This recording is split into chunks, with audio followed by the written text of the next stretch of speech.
বাংলাদেশ এবং নিউজিল্যান্ডের মধ্যেকার ৩ ম্যাচ টি-২০ সিরিজের প্রথমটি অনুষ্ঠিত হতে যাচ্ছে। ২৭ তারিখ অর্থাৎ সোমবার দুপুর ২টায় চট্টগ্রামের জহুর আহমেদ চৌধুরী স্টেডিয়ামে টি-২০ সিরিজের প্রথম দুটি ম্যাচ অনুষ্ঠিত হবে, যেখানে মোকাবেলা করবে নিউজিল্যান্ড এবং বাংলাদেশ। বাংলাদেশ জানেন যে টি-২০ বিশ্বকাপ না খেলতে কারণে অনেক আলোচনা সমালোচনা হয়েছে এবং প্রায় অনেক দিন গ্যাপের পর, অর্থাৎ অনেক দিন ধরে টি-২০ না খেলার পরই কিন্তু বাংলাদেশ টি-২০তে খেলতে যাচ্ছে। যদিও নিউজিল্যান্ডের প্লেয়ারদের কাছে ১৩৪ ম্যাচের পরে বাংলাদেশ খেলবে এবং এই টি-২০ সিরিজে আশা করি বাংলাদেশ টি-২০ সিরিজটা জিতে নেবে ওয়ানডের মতো। যদিও আপনারা জানেন টি-২০ সিরিজের দুইজন নতুন মুখ নিয়ে আসছে, সাকলাইন আর একটা হচ্ছে রিপন মণ্ডল।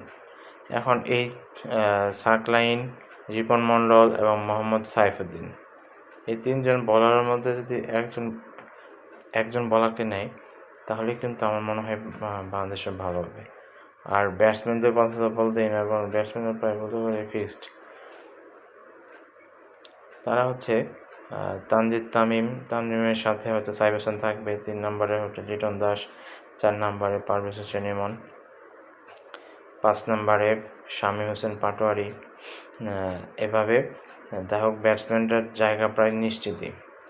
এখন বাংলাদেশ যদি ভালো পারফরমেন্স করতে পারে, বাংলাদেশ যদি নিউজিল্যান্ডকে চেপে ধরতে পারে, তাহলে কিন্তু বাংলাদেশে অনেক ভালো করবে।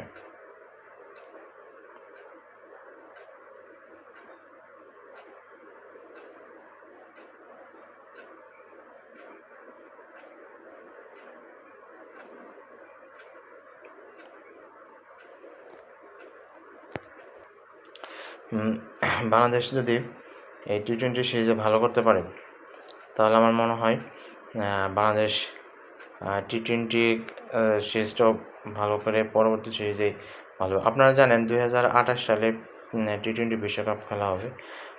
লিটন কুমার দাসকে টি-২০ সিরিজের এই ২০২৮ সাল পর্যন্ত দায়িত্ব দেওয়া হয়েছে এবং আশা করি লিটন কুমার দাস টি-২০ সিরিজে তার দায়িত্ব ভালোভাবে পালন করবেন, দলকে পরিচালনা করে জয়ের বন্দরে নিয়ে যাবে।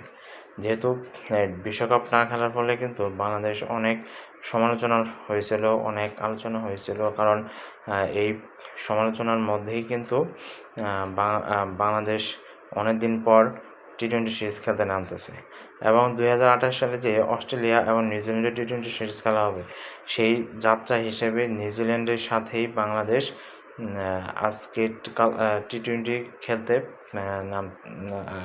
নামতেছে। আশা করি টি-২০ সিরিজও বাংলাদেশ জিতে যাবে ওয়ানডে সিরিজের মতো, এবং তারা অনেক দাপট দেখিয়ে নিউজিল্যান্ডকে হারিয়ে দিবে, এই কামনা রইল বাংলাদেশ দলের প্রতি। আপনার কি মনে হয়, বাংলাদেশকে টি-২০ সিরিজে নিউজিল্যান্ডকে হারাতে পারবে? নিউজিল্যান্ড কি কোণঠাসা হয়ে যাবে? সেটা আপনারা আমাদের কমেন্ট বক্সে লিখে জানিয়ে দিতে পারেন। ধন্যবাদ সবাইকে।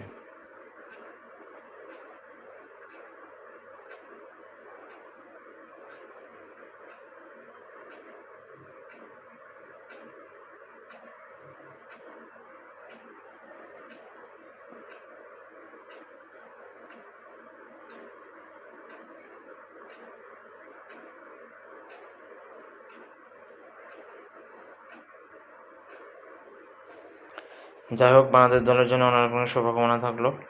আশা করি বাংলাদেশ দল টি-২০ সিরিজের প্রথম ম্যাচটি জিতে সিরিজটিও জিতে নেবে।